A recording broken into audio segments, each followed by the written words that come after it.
noticias como son, sin censura.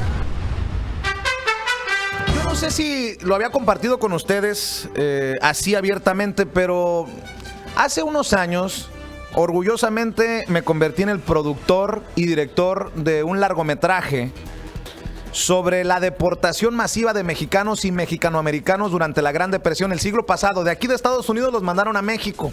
Muchos salieron huyendo. Se cree que el 60% de esos deportados, entre comillas, o repatriados, eran ciudadanos estadounidenses.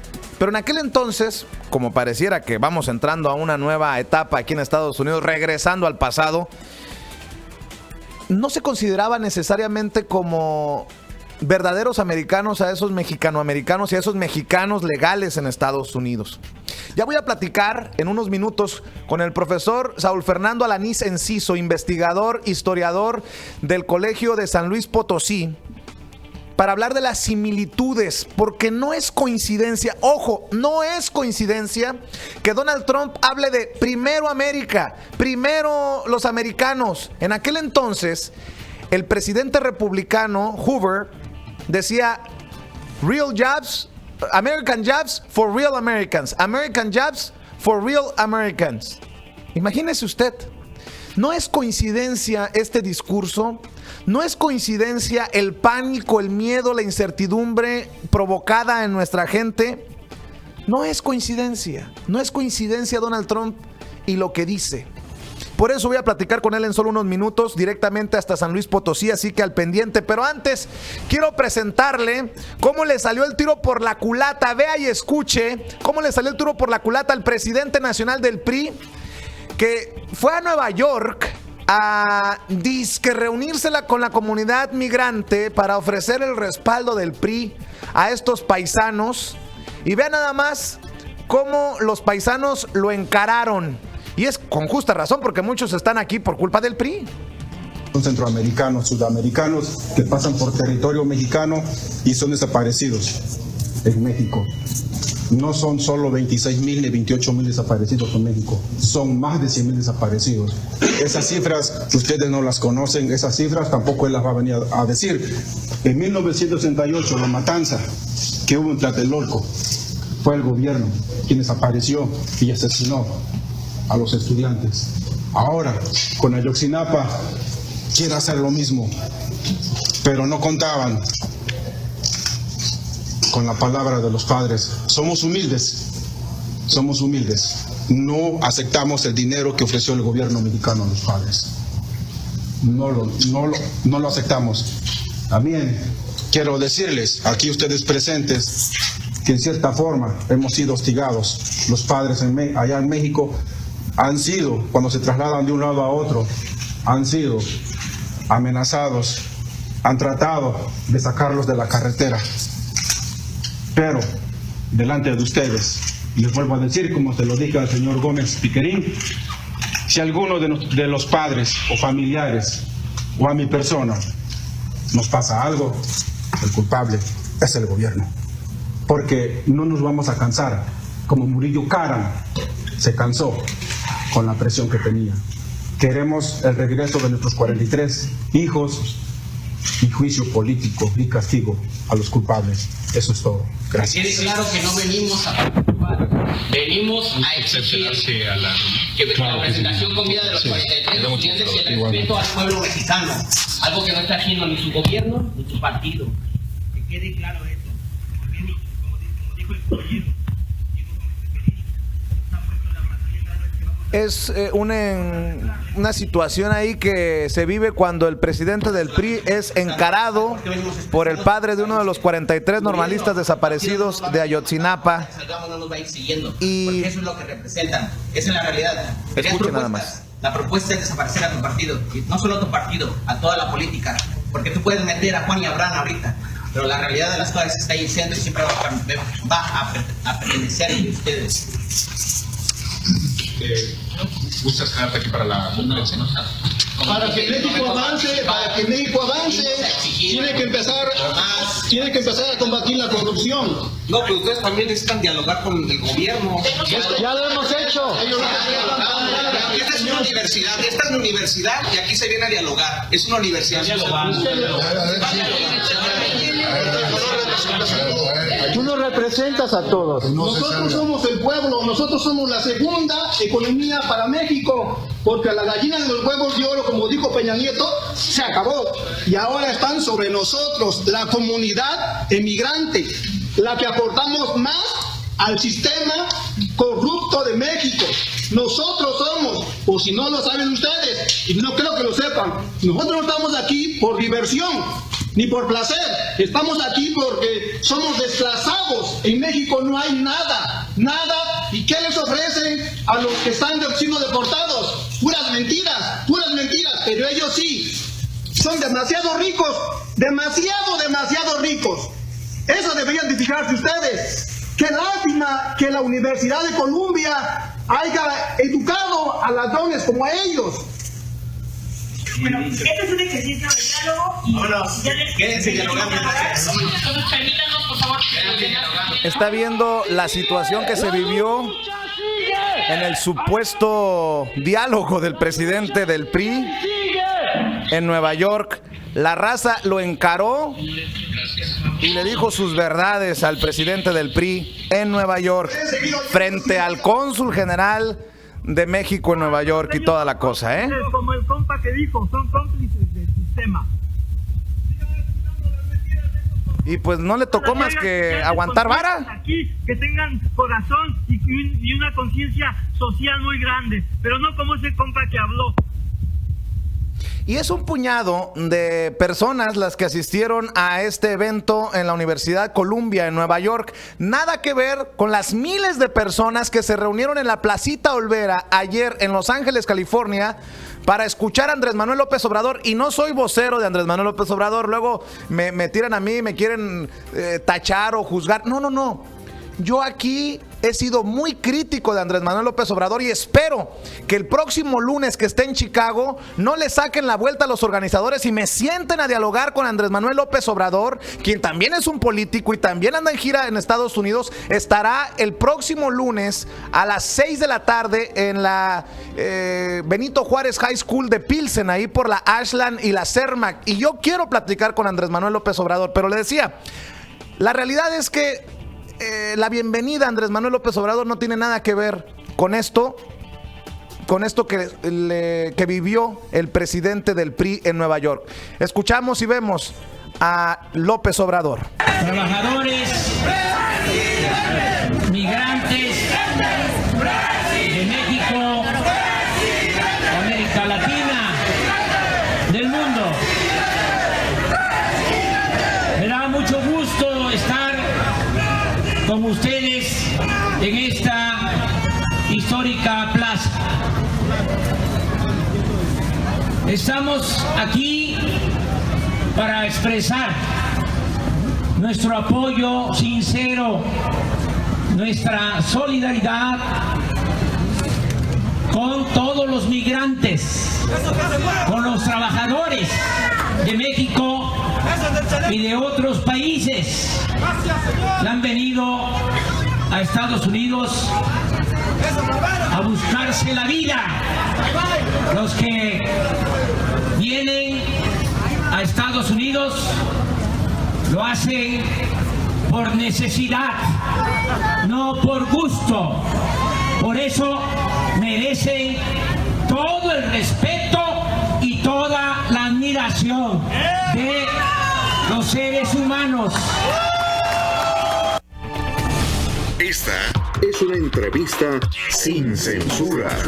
Andrés Manuel López Obrador lo escuchaba en la Placita Olvera allá en Los Ángeles. Ya le voy a presentar más adelante cómo Chicago también se manifiesta contra Donald Trump frente a la torre de Donald Trump. Este sábado estuvimos presentes y hay mexicanos que dicen sentirse abandonados, olvidados por los consulados y por el gobierno del presidente Enrique Peña Nieto. Pero antes le decía que tengo invitado especial. No es presumirle, pero hace unos años, junto con él y un grupo de personas comprometidas con la historia y con la verdad, desenterramos en una injusticia olvidada, como le nombramos al largometraje, una injusticia cometida contra más de 2 millones de mexicanos y mexicanoamericanos. Más del 60% de los pateados, mandados inconstitucional e ilegalmente a México, entre ellos mi abuela, mi nana, la mamá de mi papá, eran ciudadanos estadounidenses. Y porque hay similitudes entre el lenguaje, el discurso de Donald Trump hoy en el 2017 con lo que puso en práctica Herbert Hoover, el presidente republicano durante la Gran Depresión, es que le doy la bienvenida al profesor Saúl Fernando Alanís Enciso, investigador, historiador del Colegio de San Luis Potosí. Profe, ¿cómo está? Muy buenos días. Muy buenos días, Vicente. Te agradezco mucho la oportunidad de platicar y de estar con tus radioescuchas. Oiga, profe, le agradezco mucho su paciencia, pero era importante lograr este enlace y ponerle en perspectiva a nuestra gente qué es lo que estamos viviendo. Yo siempre lo he dicho y lo sostengo, no es coincidencia que Donald Trump diga lo que diga, no es coincidencia lo que estamos viviendo para aquellos que nos hemos tirado un clavado a la historia, sobre todo ustedes, los historiadores, ustedes los investigadores, profe. Sí, pues mira, uno revisando sobre todo la época de la Gran Depresión, que también trata tu cortometraje, uno ve cómo en esa época el presidente de entonces, Hoover, impulsó dos políticas muy importantes para deportar a mexicanos, a comunidad mexicana. Uno tenía que ver con leyes laborales, que tú ya lo señalaste, dar preferencia únicamente a ciudadanos norteamericanos, estadounidenses, y la otra, promover las leyes de migración de una manera radical, sobre todo deportaciones, muy concretamente llevar a cabo deportaciones a lo largo de Estados Unidos, y eso afectó mucho a nuestra comunidad mexicana, ¿sí? Porque se llevaron a cabo deportaciones en California, en Texas, en Illinois, a lo largo de los Estados Unidos se llevaban deportaciones, pero sobre todo deportaciones de manera casi como lo estamos viendo ahora, con base en redadas, de manera muy agresiva, enfocándose mucho en el estereotipo del mexicano, aquel que parecía mexicano, morenito, de pelo oscuro, pues automáticamente era atrapado por autoridades locales o federales y era mandado a México.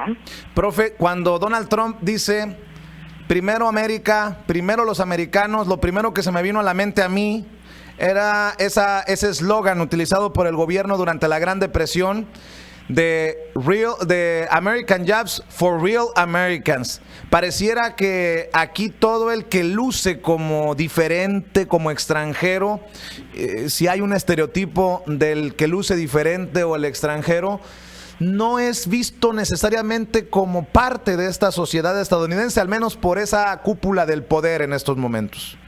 Sí, claro, en estos momentos la xenofobia, los estereotipos se van a incrementar mucho, ¿no? Y lo estamos viendo. Hace días veía el reportaje de un paisano que lo agarraron en Arizona, y nada más lo paró el policía, lo paró por parecer mexicano, no había cometido ninguna infracción ni nada, y automáticamente lo deportaron. Y también hay que decirlo, hay similitudes en cómo el gobierno de México, al mando del general Lázaro Cárdenas del Río en aquel entonces, reaccionó a las redadas o a las deportaciones de paisanos, y cómo está reaccionando el actual gobierno del presidente Enrique Peña Nieto, profesor. Sí, muy parecido. Primero este discurso de los vamos a apoyar, ustedes siéntanse apoyados, respaldar mucho el servicio exterior mexicano, los consulados, ver que no se cometan atropellos contra los paisanos, centrar el gobierno mexicano de esa época, de los años 30 y de ahora, me parece que está centrando mucho su atención primeramente en ese apoyo, en esa información a través de los consulados. deportados a través del Servicio Exterior Mexicano. Ya después intenta dar algunas respuestas en México que me parece, y ahí sí soy muy crítico, porque tú lo sabes a raíz de lo que yo he escrito, pues que en realidad hace poco, ¿no? No tiene la capacidad para impulsar programas de amplio calado para dar empleo a los paisanos que van a llegar a México. Y promover ese nacionalismo, ¿no? Si no los quieren allá, vénganse, que México sí los quiere, aunque por debajo de la mesa pues ni saben qué hacer con los deportados, como le ocurrió al general Lázaro Cárdenas del Río, y no necesariamente creen que le convenga a México que los deportados regresen. Sí. En México en estos momentos estamos viendo muchas declaraciones nacionalistas a favor de nuestros paisanos. Allá hay un gran enojo por las declaraciones de Donald Trump, así como hubo en los años 30 también mucho enojo por las políticas migratorias. Esto se conoce muy poco, en mi nuevo libro lo planteo, todas estas manifestaciones que se hicieron en México de rechazo, de enojo, de gran disgusto por lo que estaba pasando en Estados Unidos. Hay una gran unión en estos momentos de los mexicanos aquí en nuestro país, pero por otro lado sí pues está el temor, y eso se ve claramente en muchos gobernadores de los estados que constantemente se preguntan ¿qué vamos a hacer con ellos, no? ¿Qué vamos a hacer con ellos? Esa es la gran pregunta que se plantean por todos lados aquí en México. No sé si mis compañeros tengan el tráiler del documental preparado para que se lo presentemos a nuestra gente, para que lo veamos y lo escuchemos. Es precisamente la presentación de este documental con la ayuda del profesor Fernando Saúl Alanís Enciso, a quien le agradezco mucho que nos estén acompañando esta mañana en Sin Censura con Vicente Serrano. Cualquier parecido con la actualidad no es mera coincidencia. Este documental lo hicimos hace 8 años. Y si en aquel entonces, hace 8 años, nos parecía que lo que ocurría en torno a la comunidad mexicana, la comunidad inmigrante, era parecido a lo ocurrido durante la Gran Depresión, hoy en día pues tiene gran resonancia, creo yo. Escuche, vea.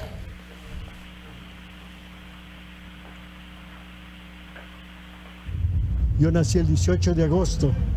By some estimates, almost 2 million individuals were deported from the United States in the 1930s. Some estimate that almost 60% of those that were deported were United States citizens. And they were deported for but one reason. They just happened to be of Mexican descent. My dad left in 1936. When I was 10, I never saw my dad again. How is anybody going to compensate me for that loss? We need to examine this part of our history because it's unfortunately not very well known. And as the old saying goes, for those who do not know history are destined to repeat it. And we have to ensure that never, ever will this happen again. But unfortunately, we are always very close to the line of watching it happen again and again. This country is being invaded no less than if hordes of armed people came across its borders. This invasion is not armed, but they've got weapons. The weapons they use are their anchor babies. Un aspirante a senador anunció una descabellada propuesta, la de negarle la ciudadanía a los bebés nacidos en Estados Unidos de padres indocumentados. Most people, even all these guys that you mentioned that are now condemning what is going on, say nothing about what happened in the 1920s. Why? They don't know. They don't know. So I often tell my wife, one of the tragedies of being a historian is you know too damn much. You can never be happy if you're going to be a historian. Bueno, pues ahí está el tráiler, la presentación de este documental. Y profesor, yo te pregunto desde tu perspectiva, ¿qué hacer para que estos episodios tristes, negros, olvidados en la historia de Estados Unidos, como la deportación de más de 2 millones de mexicanos y mexicanoamericanos durante la Gran Depresión del siglo pasado, no se repitan? Pues mira, yo creo que una de las cosas que tienen que hacer los gobiernos de ambos países es intentar llegar a acuerdos para que no se hagan estas deportaciones. Yo me centraría mucho en eso. Creo que ahí también sería oportuno que los líderes de la comunidad mexicana en Estados Unidos también presionen de manera importante para hacer escuchar sus voces y a la vez tratar de impedir que estas expulsiones, estas deportaciones continúen. Y por otro lado, bueno, me parece que todo esto es transitorio, Vicente, lo vimos con lo que hemos estudiado tú y yo, son momentos muy críticos que afortunadamente pasan rápido y esperemos que en unos cuantos meses, en unos cuantos años, esto se revierta, las aguas vuelvan a su cauce, se tranquilice la situación y nuestra comunidad en los Estados Unidos no sea afectada, ¿no? Y pueda hacer su vida normal como lo ha hecho durante más de un siglo en los Estados Unidos. Para cerrar, profe, también tiene uno que exigir que se aprenda de estos errores, no solamente acá por la sociedad estadounidense, no solamente por los políticos estadounidenses que le apuestan al miedo cuando creen que el miedo puede ser el botín para ganar una presidencia en el caso de Donald Trump o en el caso de los ultraconservadores, pero también hacia México. Nuestro gobierno, nuestros políticos, nuestra sociedad tiene mucho que aprender de lo que les has aportado con tus libros, de lo que les has aportado con tus investigaciones, y pareciera que ahora sí, es un circo como es Donald Trump, pues políticos, comunicadores, todos vienen a Estados Unidos a querer contar la historia del migrante, pero esto no es nuevo. ¿Estás de acuerdo que así como le exigimos a Estados Unidos, a la sociedad estadounidense, al político estadounidense, nos hace falta también exigir hacia el sur? Sí, claro, indudablemente. Y aquí, qué bueno que lo mencionas, porque aquí relacionamos mucho esta entrevista que tú pasaste del líder del PRI que se presentó en Nueva York, en la Universidad de Columbus, cuando le están exigiendo que nuestra gente se fue por errores del PRI, ¿sí? Por lo que ha dejado de hacer el gobierno mexicano, y sin ponerle partidos políticos, ¿verdad? Pero en los últimos años, indudablemente, el PRI, el gobierno no ha cumplido sus responsabilidades de tener un bienestar social para los mexicanos, y gracias a eso, o mucho debido a eso, han tenido que emigrar a los Estados Unidos, ¿no? Y una última enseñanza que también nos da este periodo, esta situación que estamos pasando, Vicente, si me lo permites, es acerca de los costos que para Estados Unidos también representa todas estas campañas de deportación, porque al final, y también lo vimos tanto en tu documental como en mis libros, mucha de esta gente finalmente al cabo de algunos años se regresa a Estados Unidos, porque tiene sus papeles y es ciudadano norteamericano. Entonces yo veo ahí, por un lado, toda la inversión que en este momento está haciendo el gobierno federal de los Estados Unidos por expulsar a migrantes ilegales, y por el otro lado, en los próximos años la economía de los Estados Unidos va a tener que volver a reabsorber a estas personas que sacó en un momento dado.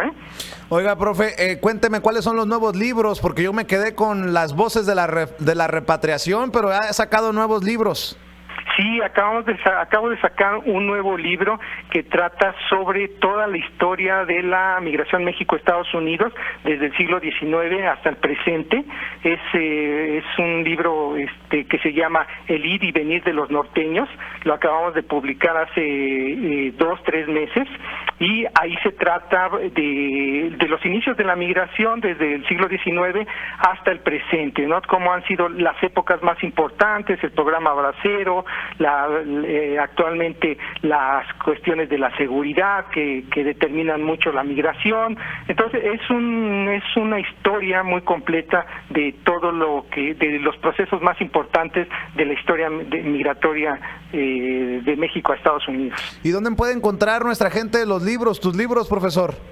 Pues mira, se pueden dirigir a la página, en internet pueden buscar la página de el Colegio de San Luis, o el Colegio de la Frontera Norte, y ahí se compran vía internet los libros, no hay ningún problema, los pueden adquirir ya de manera digital o pueden hacer su pedido en papel, también pueden pedir los libros en papel. Te voy a tener que invitar nuevamente a Chicago para que vengas a presentar tu libro en esta comunidad que tanto miedo y que tanta incertidumbre tiene sobre lo que está pasando. Claro que sí, cuando gustes, estaré muy muy contento de poder estar contigo y con nuestros paisanos allá. Le mando un abrazo a mi amigo, al profesor, investigador, historiador, al doctor Fernando Alanís Enciso, y te agradezco mucho tu tiempo, profe. Mil gracias, Vicente, que estés muy bien. Gracias. Y en solo unos segundos vamos a regresar con videos de la manifestación de Chicago contra Donald Trump frente a la torre de Donald Trump. ¿Qué dice la comunidad mexicana? Bueno, hay señoras que aseguran sentirse desprotegidas, abandonadas, olvidadas por el gobierno de Enrique Peña Nieto y los consulados. Mucho más después de esto. Síguenos en Twitter,